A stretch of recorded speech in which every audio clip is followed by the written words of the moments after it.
अस्सलाम वालेकुम प्यारे बच्चों। पहाड़ों के दामन में एक खूबसूरत गांव था, सब्जपुर, जहां सुबह को चिड़ियां गाती थीं। इसी गांव में रहता था उमर, 10 साल का शरारती लेकिन दिल का बिल्कुल साफ और सच्चा लड़का। उस दिन सुबह अम्मी ने उमर का हाथ पकड़कर कहा, बेटा, पहाड़ी वाली नहर के पास मत जाना, पानी बहुत तेज है।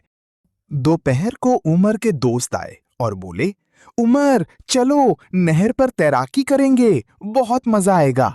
उमर के दिल में दो आवाजें आईं। एक कहती थी जाओ, दूसरी कहती थी नहीं, अम्मी ने मोहब्बत से रोका है, इसमें तुम्हारी भलाई है।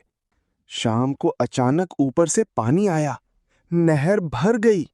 सलमान बहते बहते किसी तरह एक पत्थर से चिमट गया। गांव वालों ने रस्सी डालकर उसे बचाया। जब अम्मी को पता चला कि उमर घर पर है, वो दौड़ कर आईं और गले लगा लिया। आंखों में आंसू थे। अगले दिन दोस्त आए और बोले, उमर, तुम सही थे, हमने गलत किया।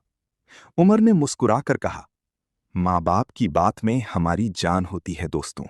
माँ बाप की बात मानना कमजोरी नहीं, ये सबसे बड़ी अक्लमंदी है। उनकी हर बात में हमारी मोहब्बत और हिफाजत छुपी होती है। ऐसी और प्यारी कहानियों के लिए वीडियो को लाइक करें और चैनल को सब्सक्राइब करें। अल्लाह हाफिज।